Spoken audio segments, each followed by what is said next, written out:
Welcome to The Cap, where we are here to speak with college reps and other professionals in the field of college admissions to help answer all your questions and guide you through every step of the process. So if you're serious about college admissions, you've come to the right place. Are you ready?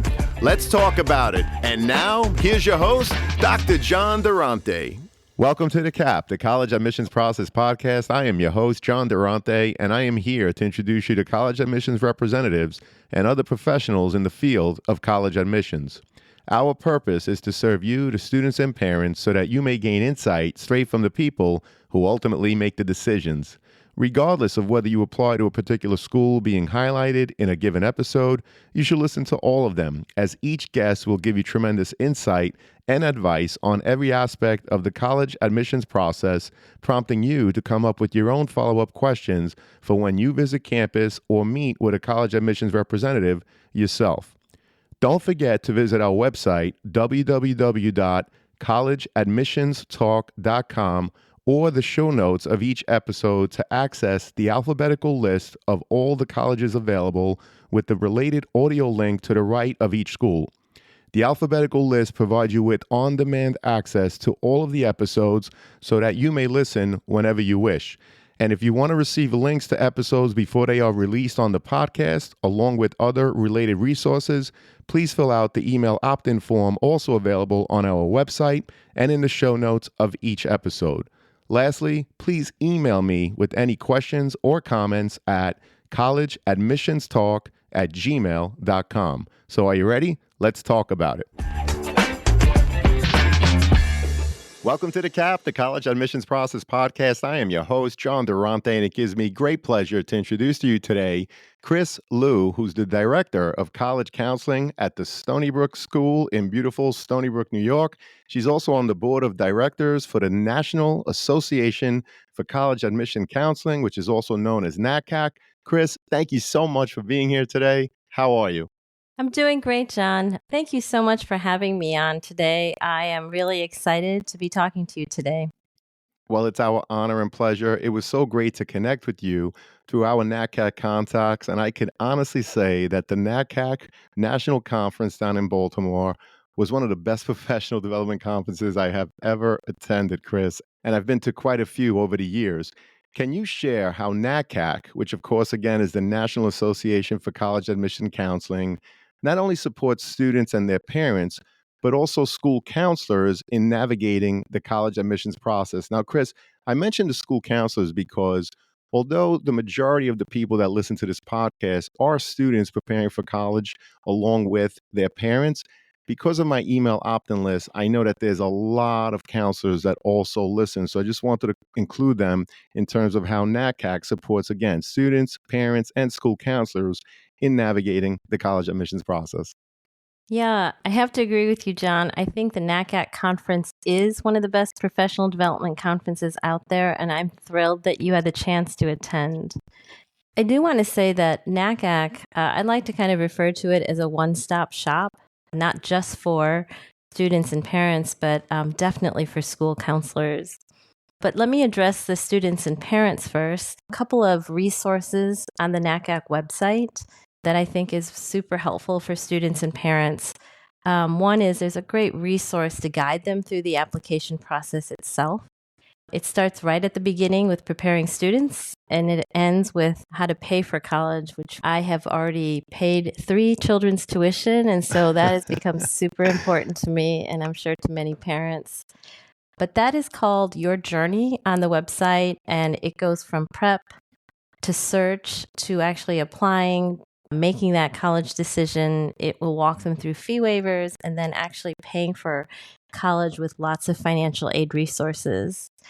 The other thing is that NACAC's perennial resource, which is called the Guide to College Admissions Process, it was just updated this year, and that is also a great resource available on our website. I also want to say there are lots of links to NACAC's podcast network, John. And of course, I want to give out a shout out to your podcast, which is actually linked on there. Thank you. You know, as well as podcasts like the College Essay Guy with Ethan Sawyer, the Admissions Beat, but there's a ton more.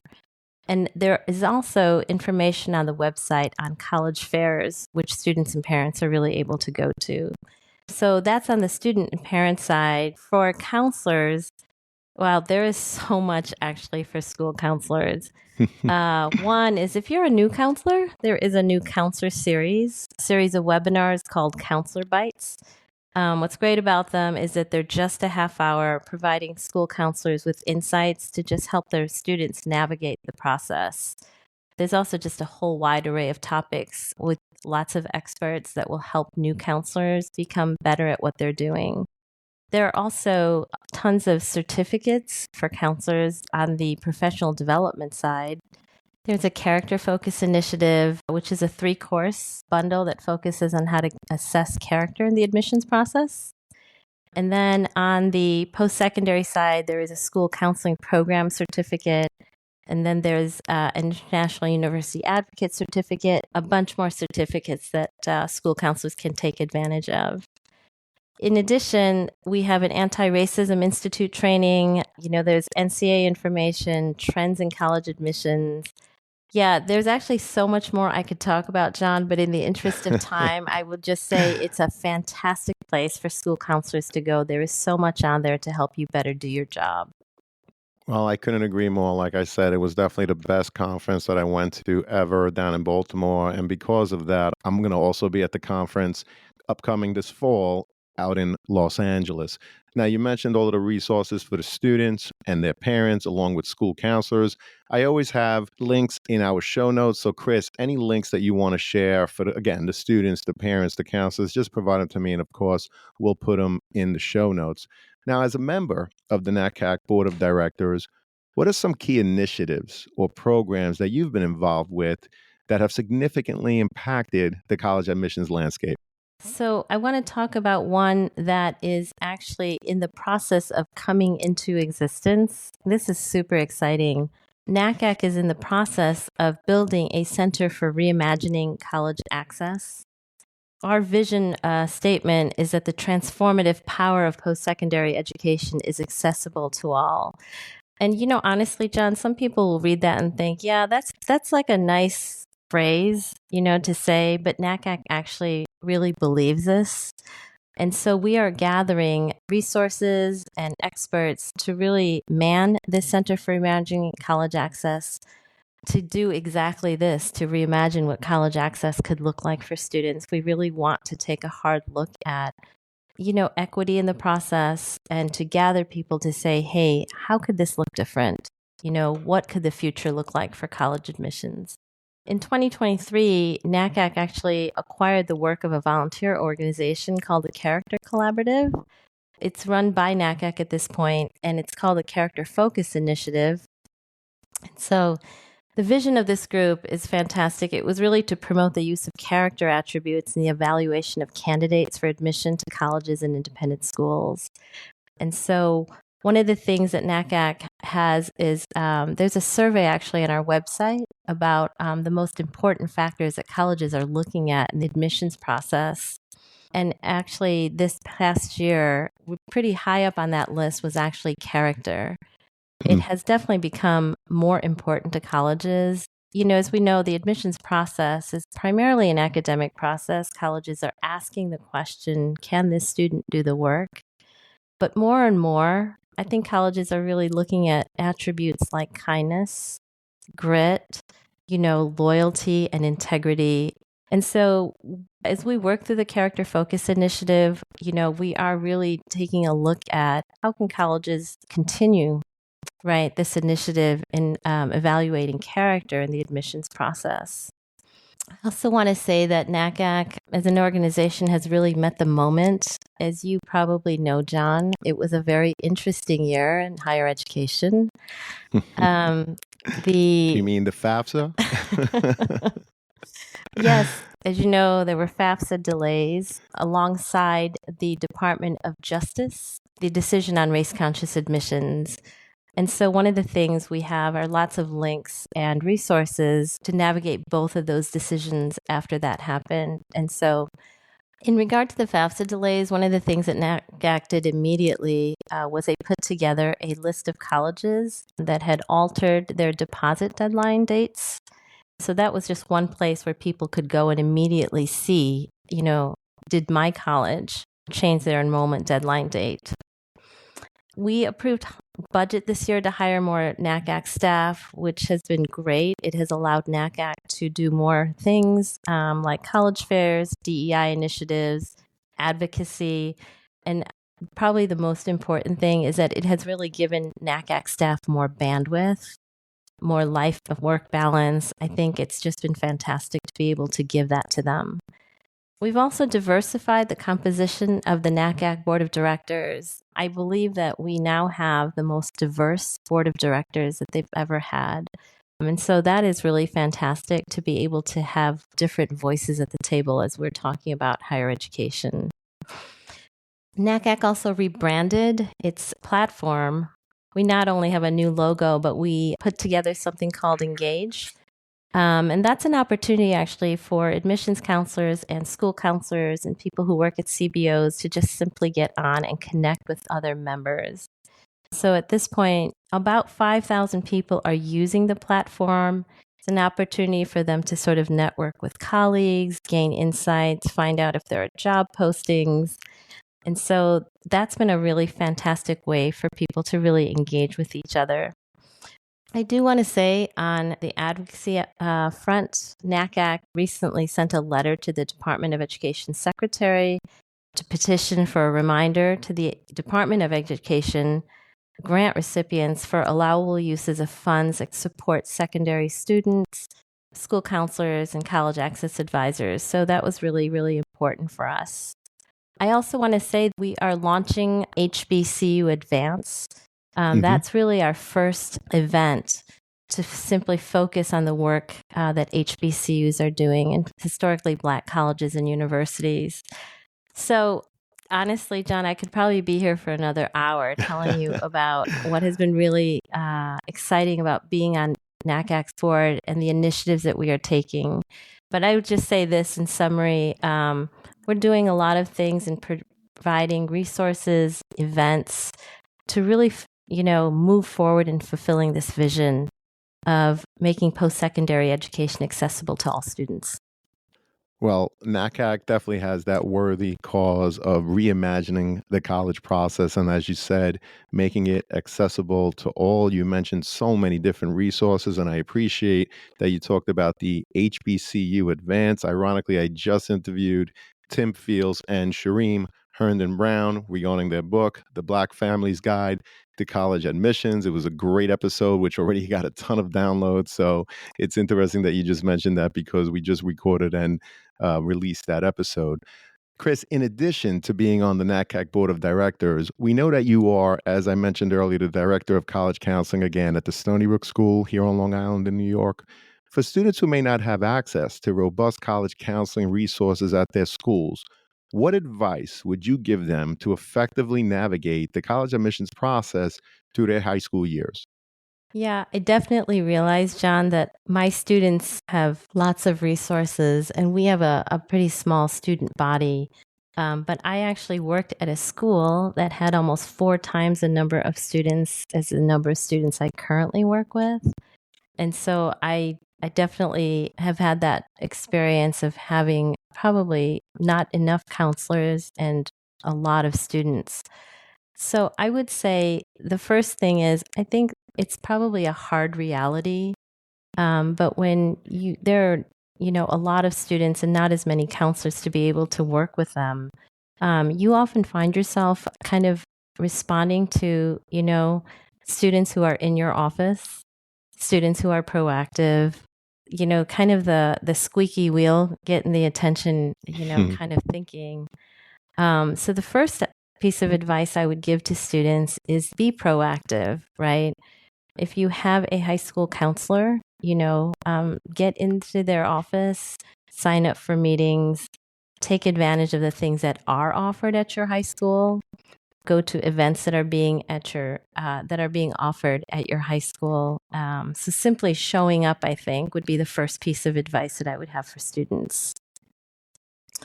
Secondly, colleges will actually often do presentations in regional areas. They will, maybe show up at another high school in your area. So if you can find out if another high school is hosting an event, I think that that is a good way to kind of find out more about colleges. I will also say that there are a ton of free resources, podcasts, webinars, college fairs, YouTube videos. I think that NACAC also certainly has a lot of these free resources. So I would say, definitely get on the internet, see what is out there. Even things like SAT prep, you can find that free resources to be able to do things like that. But there's just a lot of things out there on the online for students to be able to take advantage of. There are also lots of colleges offer free fly-ins and other opportunities to visit colleges. Many of these fly-ins are for students of color, first gen, low income, but some of them are actually for all students. And so, that's another thing that you can take a look at and find out about is a college that I'm really interested in offering a fly-in or other opportunities for me to connect. I would also say that for underclassmen, outgoing seniors are great resources for students to be able to connect and get tips on the application process. At our own school, we often do exit interviews with our seniors, and we do ask them the question of if you could redo this process, what would you do differently? What advice do you have for our rising seniors?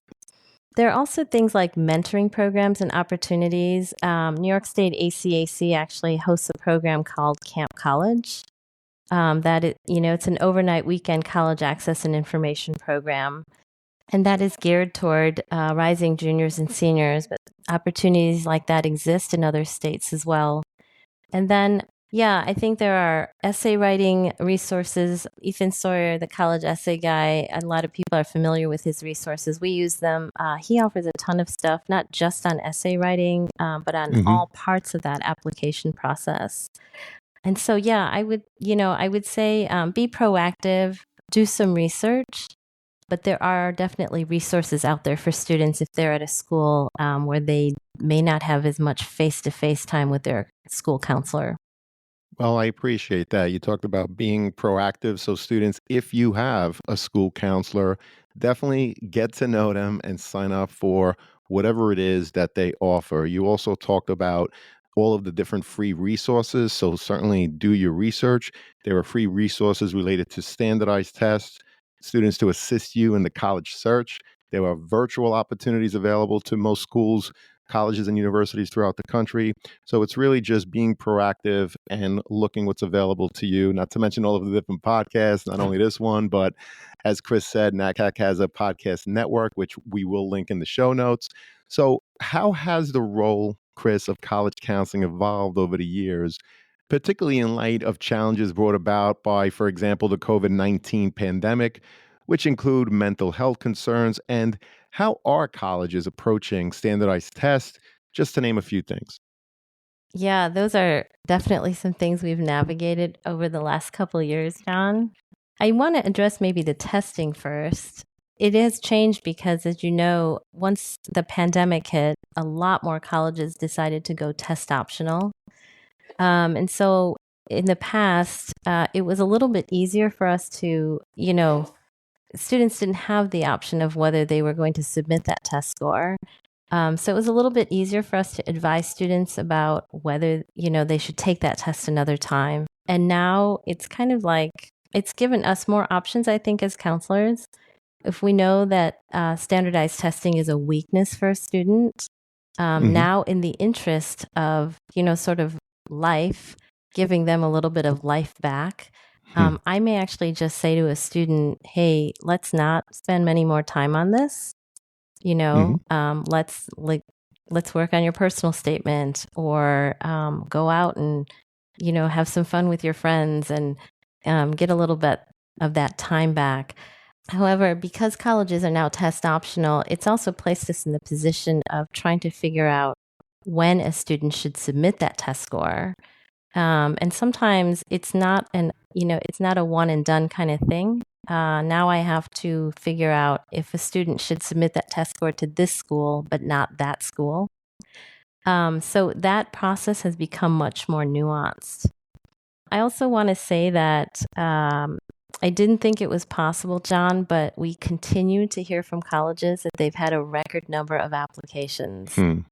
I'm not so sure true. when that is going to actually not be the case, but that has also resulted in lower acceptance rates, especially at highly selective colleges. So we now have to really be careful about helping students put together college lists that provides real options for them. Safety schools are not what they used to be. And so, we really need to make sure that a student has a balanced list of colleges.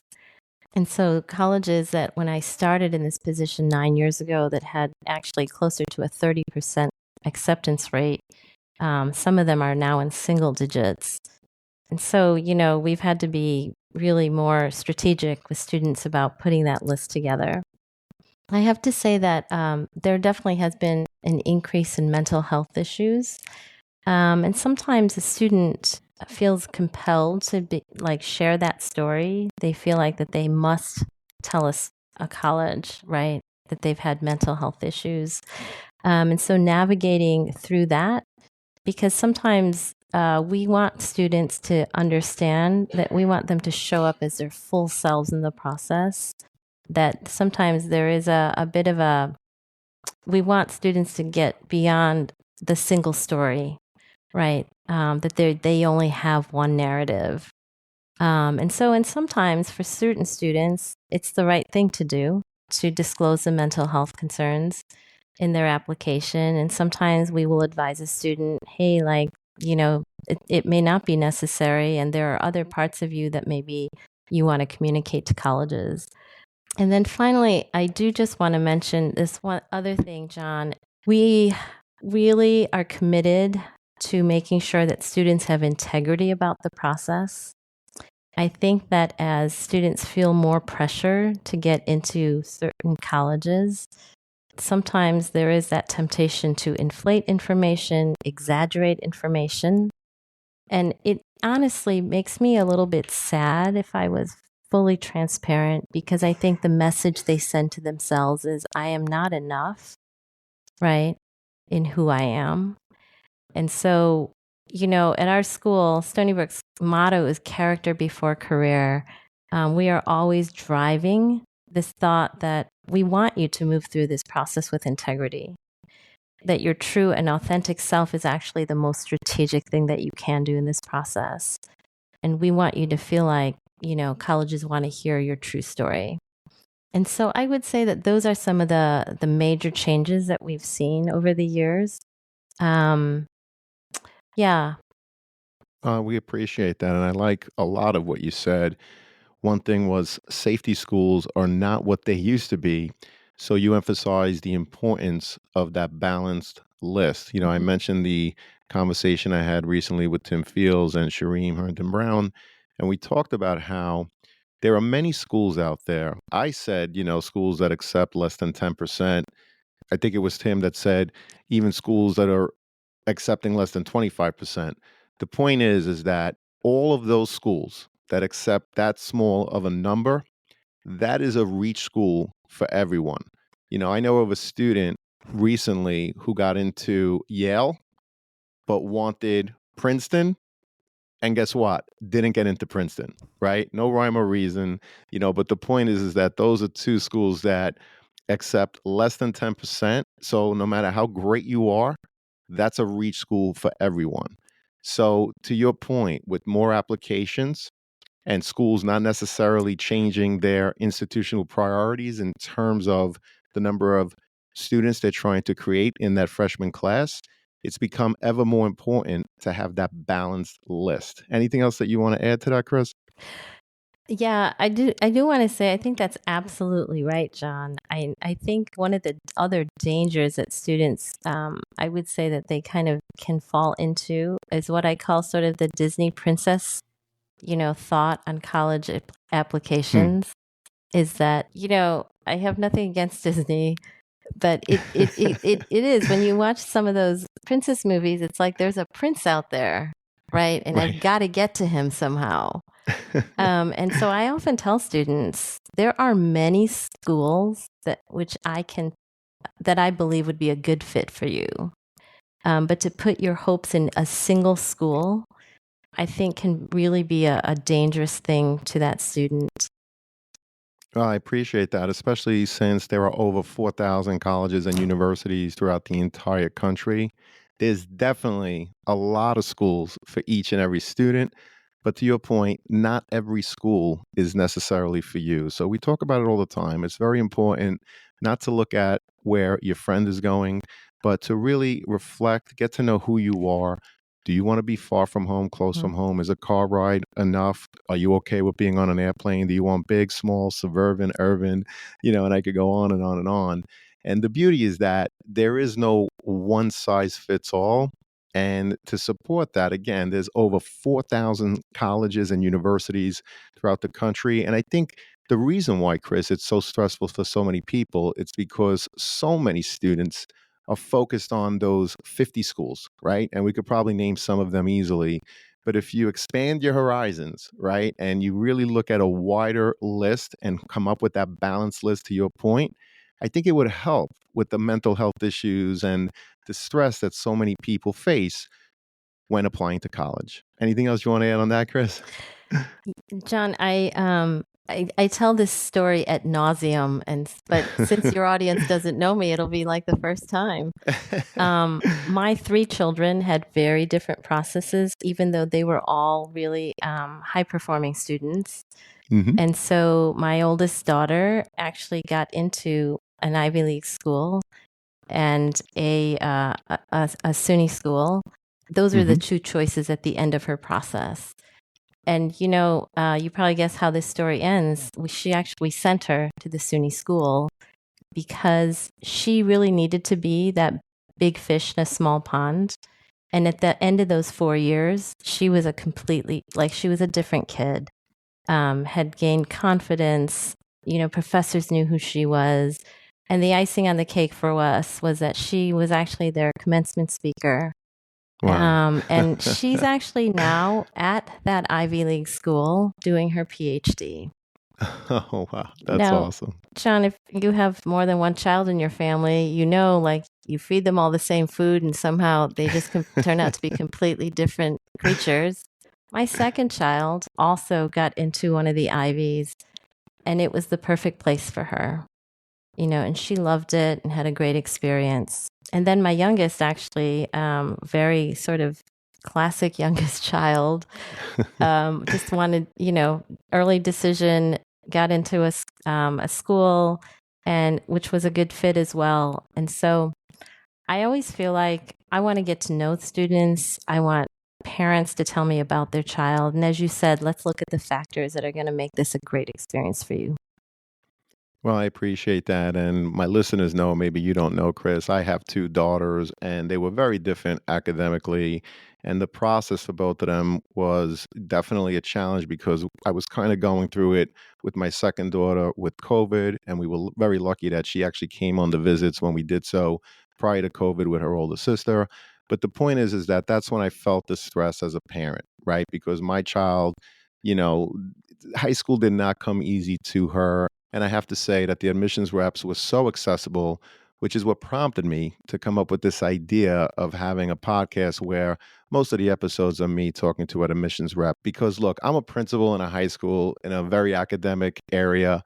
We have counselors that are phenomenal. We have parents that are well educated, and the students are highly academic, and they just want more and more of what we offer.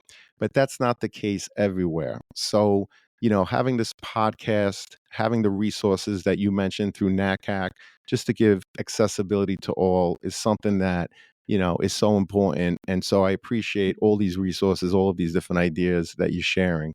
Another thing that came up recently, Chris, as you know, is the Supreme Court decision not to include race in college admissions criteria, which has sparked many discussions. How do you anticipate this decision will impact the college admissions landscape? And what advice do you have for students navigating this changing environment? I would say, John, it's hard to predict that. I guess we'll have to wait and see when all of the students deposit and colleges come back to us and let us know how it has impacted their student body and the diversity there. But if we take a look at California and Michigan, where they took race out of the admissions process decades ago, Hmm. the UC system is, I think that they're just getting back to diversity levels, decades later from when they instituted taking race out of this process. And we saw the same in Michigan. There was a drastic reduction, particularly in the number of Black students. And so, what I would anticipate is that it is going to result in less diversity in student bodies, particularly at highly selective colleges, but that remains to be seen. What I will say on the student side is that what the court did not take away is the ability of students to discuss how race has affected their life through discrimination, inspiration, or otherwise. That is actually the ruling from the court.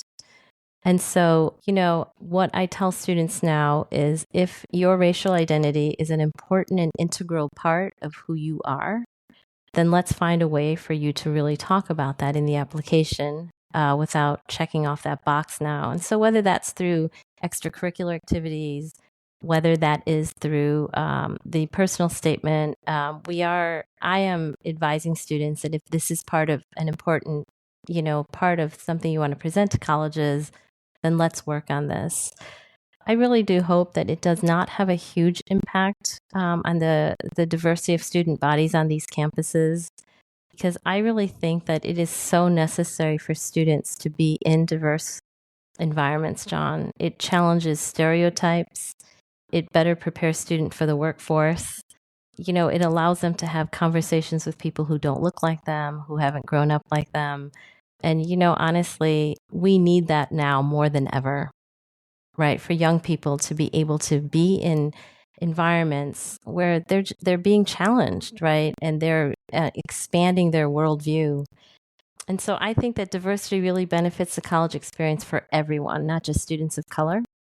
And so if a student wants that to be an important part of their process, what I am telling students is that the Supreme Court did not take your ability away to do just that. Understood. And I wonder if schools have mission statements that speak about wanting to foster a diverse learning community. And to your point, they talk about how race has affected their life. I wonder if that, by default, will create a nice, robust, and diverse student body. Any thoughts on that, Chris? Yeah, I do think that there are colleges definitely have come out with statements that they're really committed to diversity in their student body. I Hmm. think the other thing that many colleges did was that they tweaked their supplemental essay question Right. so that it addresses not, I wouldn't say overtly diversity, but it does ask students to kind of talk about their backgrounds and what they would bring to a campus. So we definitely are seeing colleges and their commitment to bringing in a diverse student body. Yeah, and we'll see, as the years progress, how these changes affect, the different makeups of the colleges. Chris, in your experience, what are some common misconceptions students and parents have about the college admissions process, and how can they be addressed? I'll just address a couple of things, John. One is students and parents have heard this. Test optional doesn't actually mean that it's optional. I'm not going to be given a fair read. A student who submits a test score is going to have a better chance of getting in than I will. Where I point them to is the common data set, and each college actually produces this information, and they can actually, see the number of students, right, who were accepted and the percentage that submitted and didn't submit a test score. And most of the time, the data actually tells us no, like, you know, lots of kids are getting in who did not submit a test score. The second misconception is colleges just care about grades and test scores. And I don't think that that is true either. We hear from colleges that they engage in holistic admissions, right? They read holistically. They're really looking for other things as well as tests and the transcript. they're looking to see what that student is going to bring to the student body. The other thing I hear quite often is that if I declare that I am undeclared with regard to my major, that is going to disadvantage me. And so I must, declare a major. I often tell students who really are undeclared and they don't really have that thing that they really want to study, that what we're really hearing from colleges is it's not going to disadvantage you in the process.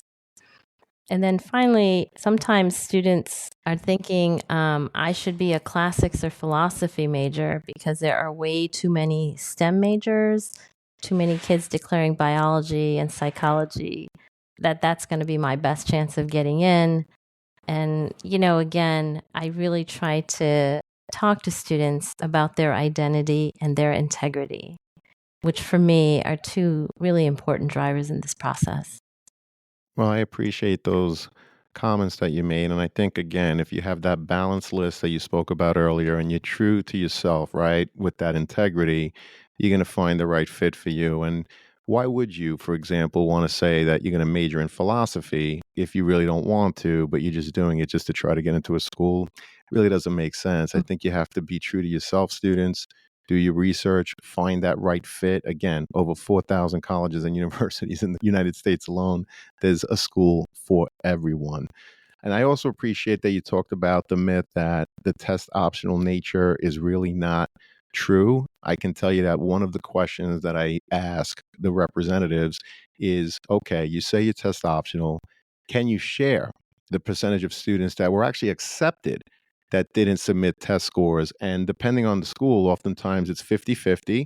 Some of the more competitive schools, they report it as 30-70. But the point is, it is not a myth. And the common data set, such an important resource for people to search. So common data set for insert school, and it's something that comes up, and you could actually look at that data not only on the test optional nature of that particular school, but so much more information. So, Chris, we really appreciate that.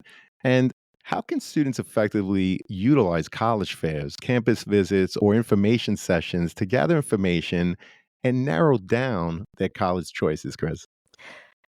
Yeah, I think that these are great resources, the campus visit, the college fair, information sessions, all of these. And I also want to say, John, now that colleges have so many virtual sessions as well, if for students where they're not able to go visit a campus in person, there are just tons of great opportunities to really demonstrate interest and connect with the school. The first piece of advice I would say is I think it's really important for students to know what their non-negotiables are. Hmm. I often tell my kids, go talk to your parents about how they bought your house. What was the non-negotiable? Was it having the 3-bedroom or the ensuite or, wraparound porch? I was like, what is the non-negotiable? And for many students, it may be finances. For some of my kids, just like you said earlier, John, it's like, I don't want to be in this country or I don't want to be in this city. And so I often tell students, as you are preparing your list, figure out what isn't negotiable. But on the other hand, once you've figured out what isn't negotiable, be open to colleges that might not be on your radar. Be open to colleges that, nobody in your family has heard of. And go check out schools because that school actually may be the place that you end up at. I would say particularly for campus visits, talk to students who are currently at that campus. Besides your tour leader, because your tour guide is going to be so excited about that campus. But if you have opportunity just to maybe talk to another student, the other thing I do is I often pick up the school newspaper and read it because I kind of want to know what is going on that campus. What are students talking about? If you can take a look at the dorms, also eat a meal in the cafeteria. I think that's really important too, or it can be, or, talk to someone who goes there and has eaten there because, you're going to eat like several thousand meals in that cafeteria. So those are just a few of the things I would say with regard to students and utilizing those resources. I appreciate that. And I love how you put it. Know your non negotiables, whether it's the finances or your affordability, whether you want a rural area, urban Mhm. area, and anything and everything in between. And you're right. It's very important to speak to random students on campus. The tour guides are awesome. They're Yes. usually enthusiastic. They're trained to give you the best of the best, but take time to speak to that random student, take time to go into a dining hall. And what I always advise students and parents is that there's a false sense of comfort, in my opinion. When you visit a campus and you're there with your family members, usually you go on a tour, it's exciting, it's fun, you go and have a nice dinner together, and everybody is happy. But I think it's very important if students can take, even if it's just 1 hour, where they could go sit on a bench a little bit, go to the dining hall, walk around on their own, and really reflect students if you have the good fortune of visiting schools, whether or not you see yourself there for 4 years. So, again, Chris, we really appreciate that insight. And as students prepare their college applications, what other advice do you have for crafting a well rounded list of target schools that includes both reach and those safety options? Yeah, just a couple things because I feel like I've talked a little bit about sort of safety, reach, and target schools. I would say if financial aid is the main driver, make sure that there are schools on your list that are affordable, right? Definitely Hmm. use the net price calculator, which every college has on their website, to at least get a ballpark number of the amount of financial aid that that school may be prepared to give to you and to your family. I would say be strategic in putting the list together because we are finding that regular decision has become very, very competitive. And kind of tied into that, John, is make sure that every safety school is a school that you can picture yourself at and you would be excited to attend. There are a few things that are more frustrating for a college counselor than when a student gets their options at the end are all safety schools, and then they come around and tell the counselor, oh, I really didn't want to go to that school. Right. John, Right. that is not a safety school if that is not a school you can see yourself at. I would also say that remember that the application process is primarily academic.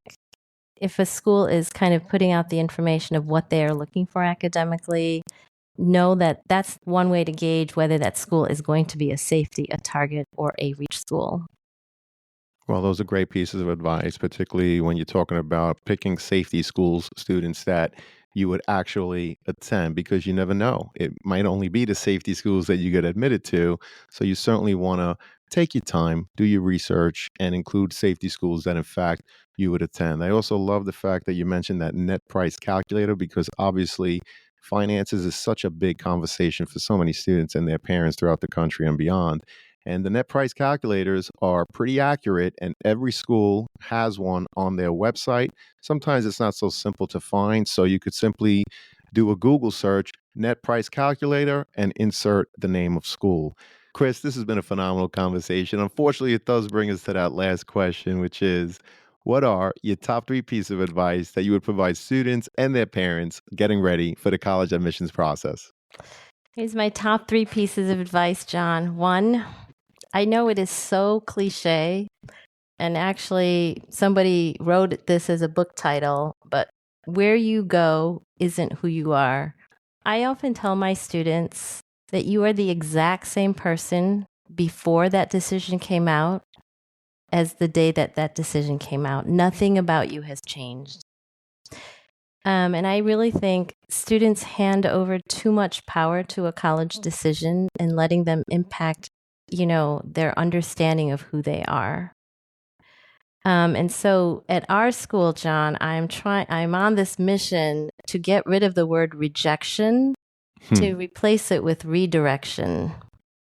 You have that's not been great. rejected. You are being redirected. And so that really goes for me, it goes hand in hand with student mental health, student confidence, student self esteem. It's one college's decision, and it should not be that thing that wrecks you and your world. My second piece of advice, and I give this to all my rising seniors, John, and nobody follows it, but I tell them they really should because it would reduce stress. I tell my students, please get ahead of this process. If you would work on your college application 15 minutes every night, you would knock out your personal statement and your common application by the time you get back here in the fall. Now, John, as I said, nobody follows that advice because they go home, and then the job starts, or their friend wants to hang out at the beach, or they think, oh, school just ended. I can't do anything. But really, I really believe this. If students could kind of take this in smaller chunks, it would be far less stressful if they did not wait until October to figure out what their personal statement is going to be. And then the third thing I would say is, I've actually said this before, John, but I'm going to include it here as one of my 3 pieces of advice. Be open to options. There aren't 50 schools in the United States. I know it feels like that at some schools and some student bodies, but as you said, there are 4,000. And if you hear about a school that you've never heard of, go and check it out, right? Talk to your counselor, talk to other people, talk to other students. But one of my other missions here at Stony Brook is to expose our students to more than those top 50 schools. I just think that if students were a lot more open to options, they would also feel a lot better about this process. And I think that they would have a wider array of colleges to think about in terms of their safety, reach, and target schools. Well, those are tremendous pieces of advice. And I love what you said about removing the term rejection and replacing it with redirection. I think that's brilliant. And I just wanted to repeat it for the benefit of all the students, parents, and school counselors listening. Chris, this was awesome. I cannot thank you enough. And I'm so happy, as I know that this is going to help so many students and their parents as they navigate through the college admissions process. Thank you so much. And I do hope to have you again, Chris. Oh, thanks so much, John. It's been a pleasure being here today. Our pleasure. And to everyone out there, good luck with your college search. Take care, everyone, and best wishes. Thank you for joining us on this episode of the CAP, the College Admissions Process Podcast. We hope you enjoyed the show. If you did, please don't forget to tell a friend and follow us on Facebook, Instagram, Twitter, and wherever you listen to your podcasts. I am your host, John Durante, and I look forward to seeing you on the next episode of the CAP.